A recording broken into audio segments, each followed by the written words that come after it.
बोलचाल की भाषा में जब वाद विवाद के दौरान कोई अपनी मर्यादा को लांघने लगता है या अपनी हदें पार करने लगता है तब उसे लक्ष्मण रेखा नहीं पार करने की चेतावनी दी जाती है।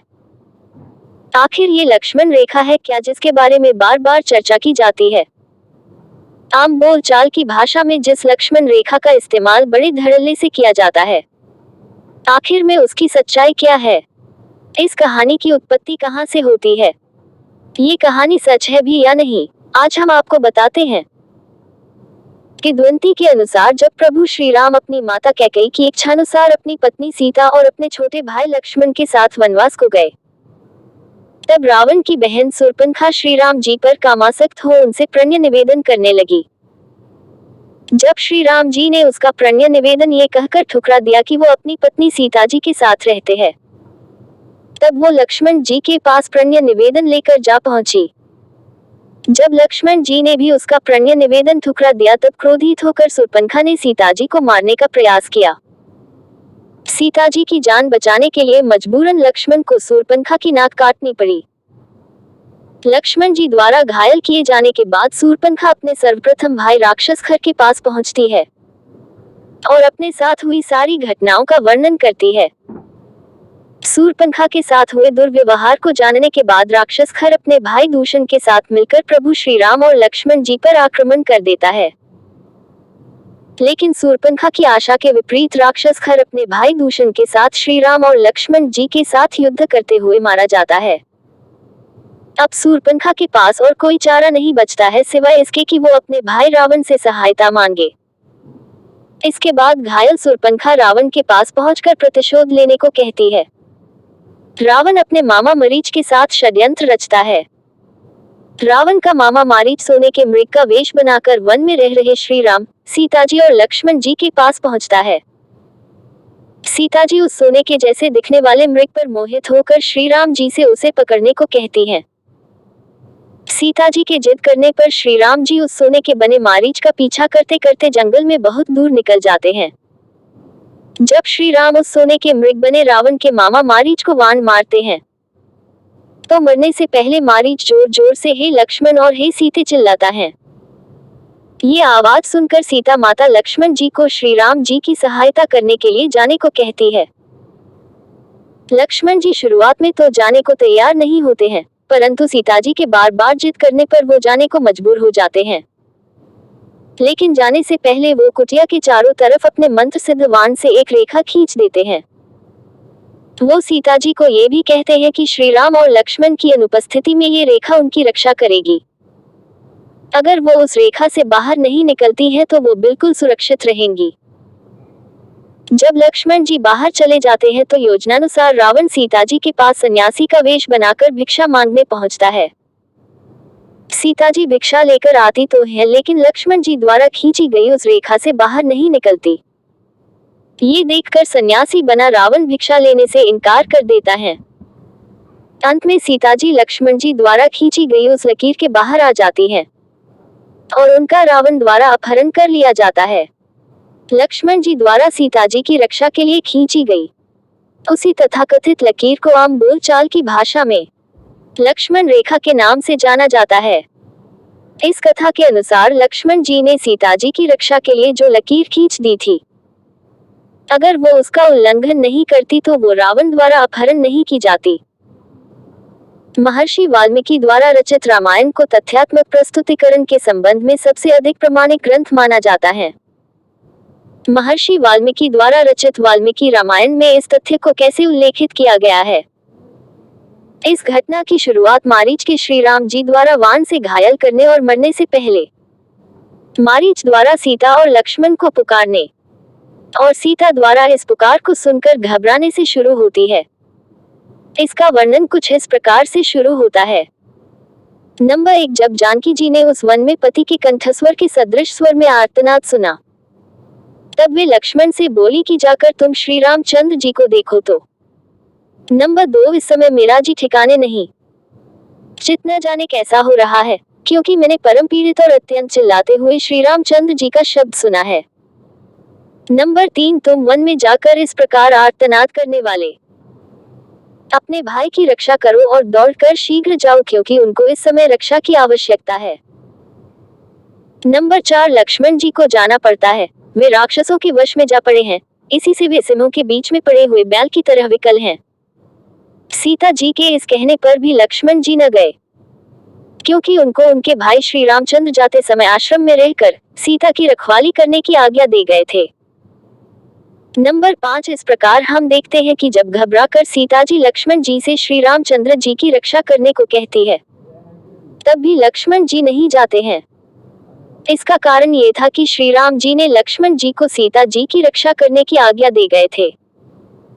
अपनी बात को न मानते देख सीता जी क्रोध में आ जाती हैं। वो लक्ष्मण जी को अनगिनत आरोप लगाने लगती हैं, ताकि लक्ष्मण जी उनकी बात मानने को बाध्य हो जाएं। तब तो सीता जी ने क्रोध कर लक्ष्मण से कहा, हे लक्ष्मण, तुम अपने भाई के मित्र रूपी शत्रु हो। नंबर 6, यदि ऐसा न होता तो तुम क्या उस महातेजस्वी श्री रामचंद्र जी के इस दिन इसी प्रकार निश्चिंत और स्थिर बैठे रहते। देखो, जिन श्री रामचंद्र जी के अधीन में होकर तुम वन में आए हो, उन्हीं श्री रामचंद्र जी के प्राण जब संकट में पड़े हैं, तब मैं यहाँ रहकर ही क्या करूंगी, अर्थात यदि तुम न जाओगे तो मैं जाऊंगी। नंबर 7, जब जानकी जी ने आंखों में आंसू भरकर ये कहा, तब लगी के समान डरी हुई सीता जी से लक्ष्मण जी बोले कि पन्नग, तुर, गंधर्व, देवता, मनुष्य, राक्षस, कोई भी तुम्हारे पति श्री रामचंद्र जी को नहीं जीत सकता, इसमें कुछ भी संदेह मत करना। नंबर 8, हे सीते, हे शोभने, देवताओं, मनुष्यों, गंध पक्षियों, राक्षसों, पिशाचों, किन्नरों, मृगों, भयंकर वानरों में कोई भी ऐसा नहीं जो इंद्र के समान पराक्रमी श्री रामचंद्र के सामान्य रण क्षेत्र में खड़ा रह सके। युद्ध क्षेत्र में श्री रामचंद्र जी अजय हैं, अतः तुमको ऐसा कहना उचित नहीं। नंबर 9, श्री रामचंद्र की अनुपस्थिति में मैं तुम्हें इस वन में अकेली छोड़कर नहीं जा सकता। बड़े बड़े बलवानों की भी यह शक्ति नहीं कि वे श्री रामचंद्र जी के बल को रोक सके। नंबर 10, अगर तीनों लोग और समस्त देवताओं सहित इंद्र इकट्ठे हो जाएं, तो भी श्री रामचंद्र जी का सामना नहीं कर सकते हैं। नंबर 11, उस उत्तम मृग को मारकर तुम्हारे पति शीघ्र आ जाएंगे। जो शब्द तुमने सुना है वह श्री रामचंद्र जी का नहीं है, ये तो किसी का बनावटी शब्द है। नंबर 12, बल्कि गंधर्व नगर की तरह यह उस राक्षस की माया है। हे सीते, महात्मा श्री रामचंद्र जी मुझको तुम्हें धरोहर की तरह सौंप गए हैं, अतः हे वरारोहे, मैं तुम्हें अकेला छोड़कर जाना नहीं चाहता। नंबर 13, हे वैदेही, एक बात और है, जिन स्थान निवासी खर आदि राक्षसों का वध करने से राक्षसों से हमारा वैर हो गया है। इस महावन में राक्षस लोग हम लोगों को धोखा देने के लिए भांति भांति की बोलियां बोला करते हैं, और साधुओं को पीड़ित करना राक्षसों का एक प्रकार का खेल है, अतः तुम किसी बात की चिंता मत करो। जब लक्ष्मण ने इस प्रकार कहा, तब सीता जी के नेत्र क्रोध के मारे लाल हो गए। नंबर 14, लक्ष्मण जी सीता जी की इन बातों को सुनकर भी विचलित नहीं होते। उन्हें अपने अग्रज श्री राम जी की शक्ति पर अपार आस्था है। उल्टे वो सीता जी को समझाने की कोशिश करने लगते हैं। लक्ष्मण जी की कोशिश होती है कि जिस प्रकार उनकी आस्था श्री राम जी में है, उसी तरह का विश्वास सीता जी में भी स्थापित हो जाए। नंबर 15, लक्ष्मण जी सीता जी को ये भी समझाते हैं कि खर इत्यादि राक्षसों का वध करने से सारे राक्षस उनके विरुद्ध हो गए हैं। इस कारण तरह तरह की ध्वनि निकालकर हम लोगों को परेशान करने की कोशिश कर रहे हैं, परंतु सीता जी पर इसका ठीक विपरीत असर होता है। नंबर 16, इन बातों को सुनकर सीता जी क्रोध में आ जाती हैं और उग्र होकर लक्ष्मण जी को अनगिनत बातें कहती हैं, जिस कारण लक्ष्मण जी को मजबूरन सीता जी को अकेला छोड़कर जाना पड़ता है। वो आगे इस प्रकार कहते हैं। नंबर 17, मैं तो श्री रामचंद्र जी की आज्ञा मानकर तुम्हें अकेला छोड़कर नहीं जाना चाहता था। तुम्हारा मंगल हो, लो मैं श्री रामचंद्र के पास जाता हूँ। नंबर 18, हे विशालाची, समस्त वन देवता तुम्हारी रक्षा करें। इस समय बड़े बुरे शकुन मेरे सामने प्रकट हो रहे हैं। क्या मैं श्री रामचंद्र सहित लौटकर फिर तुम्हें यहाँ देख सकूंगा? नंबर 19, विशाल नैना जनक नंदिनी को ऐसे व्यर्थ भाव से उदास हो रोते हुए देख लक्ष्मण ने उनको समझाया बुझाया, किंतु जानकी जी ने अपने देवर से फिर कुछ भी न कहा, अर्थात रूठ गई।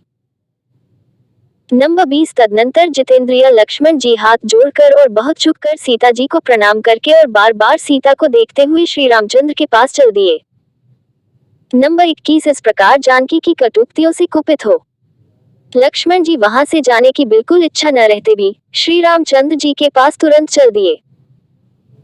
नंबर 22 जब लक्ष्मण जी के बार बार समझाने पर भी सीता जी नहीं मानती, उल्टे लक्ष्मण जी को बुरा भला कहने लगती हैं। तब लक्ष्मण जी के पास और कोई उपाय नहीं रह जाता है सिवाय इसके कि सीता जी की आज्ञानुसार वो प्रभु श्री राम के पास पहुंचकर उनकी रक्षा करें। हालांकि उनके मन में शंका के अनगिनत बादल मंडराने लगते हैं, फिर भी लक्ष्मण जी सीता जी को अकेले छोड़कर जाने को बाध्य हो जाते हैं। नंबर 23 इतने में एकांत अवसर पाकर रावण ने सन्यासी का भेष बनाया और वो तुरंत सीता के सामने जा पहुंचा। उस समय रावण स्वच्छ रुमा रंग के कपड़े पहने हुए था, उसके सिर पर चोटी थी, सिर पर छत्ता लगाए और पैरों में खड़ाव पहने हुए था। उसके वाम कंधे पर त्रिदंड था और हाथ में कमंडल लिए हुए था। नंबर 24 जब इस प्रकार रावण ने सीता जी की प्रशंसा की तब उस संन्यास वेशधारी रावण को आया हुआ देख सीता जी ने उसका यथाविधि प्रातिथ्य किया। नंबर 25 सीता ने पहले उसे बैठने को आसन दिया, फिर पैर धोने का जल दिया, फिर फल आदि भोज्य पदार्थ देते हुए कहा, ये सिद्ध किए हुए पदार्थ हैं, अर्थात भूंजे हुए अथवा पकाए हुए। नंबर 26 सीता जी को अकेले पाकर रावण सन्यासी का वेश बनाए हुए वहां पहुंचता है।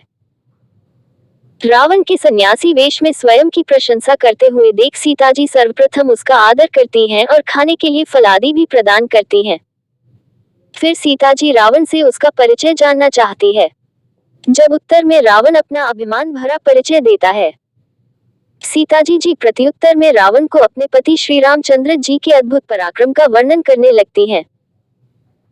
नंबर 27 अब आप अपना नाम, गोत्र और कुल ठीक ठीक बतलाइए और यह भी बतलाइए कि आप अकेले इस दंडकवन में क्यों फिरते हैं। नंबर 28 जब सीता जी ने ऐसे वचन कहे तब महाबली राक्षस नाथ रावण ने ये कठोर वचन कहे। नंबर 29 है सीते, जिसके डर से देवताओं, असुरों और मनुष्यों सहित तीनों लोग थरथराते हैं, मैं वही राक्षसों का राजा रावण हूँ। नंबर 30 सीता जी अपना परिचय देते हुए कहती, जो सब शुभ लक्षणों से युक्त और वटवृक्ष की तरह सबको सदैव सुखदायी हैं, उन सत्य प्रतिज्ञा और महाभाग श्री रामचंद्र की मैं अनुगामिनी हूँ। नंबर 31 महाबाहु, चौड़ी छाती वाले, सिंह जैसी चाल चलने वाले, पुरुष सिंह और सिंह से समान पराक्रमी श्री रामचंद्र की मैं अनुगामिनी हूँ। नंबर 32 में उन राजकुमार एवं जितेंद्रिय श्री राम की अनुगामिनी हूँ, जिनका मुख पूर्णमासी के चंद्रमा के तुल्य है, जिनकी कीर्ति दिग्दिगंत व्यापिनी है और जो महात्मा है। नंबर 33 सो तू श्रृगाल के समान होकर सिंहनी के तुल्य मुझे चाहता है, किंतु तू मुझे उसी प्रकार नहीं छू सकता जिस प्रकार सूर्य की प्रभा को कोई नहीं छू सकता। नंबर 34 सीता जी रावण के अभिमान भरे शब्दों से डरती नहीं अपितु राम जी पराक्रम से उसे परिचय करवाते हुए उसे धमकाती भी है। स्वयं के लिए अपमानजनक शब्दों का प्रयोग होते देखा रावण क्रोध में आकर अपना रौद्र रूप प्रकट करता है और फिर सीता जी का बलपूर्वक अपहरण कर लेता है। नंबर 35 है भीरू, यदि तू मेरा तिरस्कार करेगी तो पीछे तुझको वैसे ही पछताना पड़ेगा जैसे उर्वशी अप्सरा राजा पुरूरवा के लात मारकर पछताई थी। नंबर 36 राम मनुष्य है, वह युद्ध में मेरी एक अंगुली के बल के समान भी बलवान नहीं है, अर्थात उसमें इतना भी बल नहीं जितना मेरी एक अंगुली में है, अतः वह युद्ध में मेरा सामना कैसे कर सकता है। हे वरवर्णिनी, इसे तू अपना सौभाग्य समझ कि मैं यहाँ आया हूँ, अतः तू मुझे स्वीकार कर। नंबर 37 रावण के ऐसे वचन सुन सीता कुपित हो और लाल लाल नेत्र कर उस निर्जन वन में रावण से कठोर वचन बोली। नंबर 38 है रावण, तू सर्वदेवताओं के पूज्य कुबेर को अपना भाई बतला कर भी ऐसा बुरा काम करने को क्यों उतारू हुआ है। नंबर 39 में प्रकाश में बैठा बैठा अपनी भुजाओं से इस पृथ्वी को उठा सकता हूँ और समुद्र को पी सकता हूँ और काल को संग्राम में मार सकता हूँ। नंबर 40 में अपने बने बाणों से सूर्य की गति को रोक सकता हूँ और पृथ्वी को विदीर्ण कर सकता हूँ। हे उन्मत्ते, मुझ इच्छा रूपधारी और मनोरथ पूर्ण करने वाले पति को देख, अर्थात मुझे अपना पति बना। नंबर 41 ऐसा कहते हुए रावण की पीली आंखें मारे क्रोध के प्रज्वलित भाग की तरह लाल हो गईं। नंबर 42 उसी क्षण कुबेर के छोटे भाई रावण ने अपने उस सन्यासी वेश को त्याग काल के समान भयंकर रूप धारण किया। इस प्रकार हम देखते हैं कि वाल्मीकि रामायण के आरण्यक कांड के पंचचत्वारिंश सर्ग अर्थात 45वें भाग में इस घटनाक्रम में लक्ष्मण द्वारा सीताजी की रक्षा करने के लिए किसी भी प्रकार की लकीर या रेखा को खींचने का वर्णन नहीं आता है। जब सीताजी रावण से उसका परिचय पूछती हैं तो वो सन्यासी वेश में ही अपना संपूर्ण परिचय देता है। रावण यहाँ पर सीताजी के किसी लकीर से बाहर आने का इंतजार नहीं करता, बल्कि सीताजी के पूछने पर सन्यासी वेश में ही अपना परिचय दे देता है। रावण द्वारा स्वयं को राक्षस राज बताए जाने का सीताजी पर कोई असर नहीं होता। सीताजी का यहाँ साहसी व्यक्तित्व रूप प्रकाशित होता है। वो रावण से डरती नहीं अपितु उसे धमकाती भी है। ऐसी साहसी स्त्री के लिए भला किसी रेखा की जरूरत हो भी क्या सकती थी। लक्ष्मण रेखा के खींचे जाने की कहानी कब, कहां, कैसे और क्यों प्रचलित हो गई इसके बारे में ना तो ठीक जानकारी ही प्राप्त है और ना ही कोई ठीक से अनुमान ही लगा सकता है। अब कारण जो भी रहा हो, लेकिन ये बात तो तय ही है कि किसी ने इसके बारे में तथ्यों को खंगाला नहीं। सुनी बातों को मानने से बेहतर तो ये है कि प्रमाणिक ग्रंथों में इसकी तहकीकात की जाए, और जहां तक तथ्यों की प्रमाणिकता का सवाल है, वाल्मीकि रामायण से बेहतर ग्रंथ भला कौन सा हो सकता है।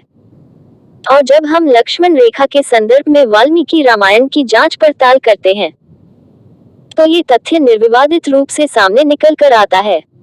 लक्ष्मण रेखा कभी अस्तित्व में आई ही नहीं थी। वाल्मीकि रामायण के अरण्यक कांड में इस तरह की लक्ष्मण रेखा खींचने का कोई जिक्र ही नहीं आता है। लक्ष्मण रेखा की घटना, जो कि आम बोलचाल की भाषा में सर्वव्याप्त है, दरअसल कभी अस्तित्व में था ही नहीं। लक्ष्मण रेखा की वास्तविक सच्चाई ये है कि लक्ष्मण रेखा कभी खींची ही नहीं गई।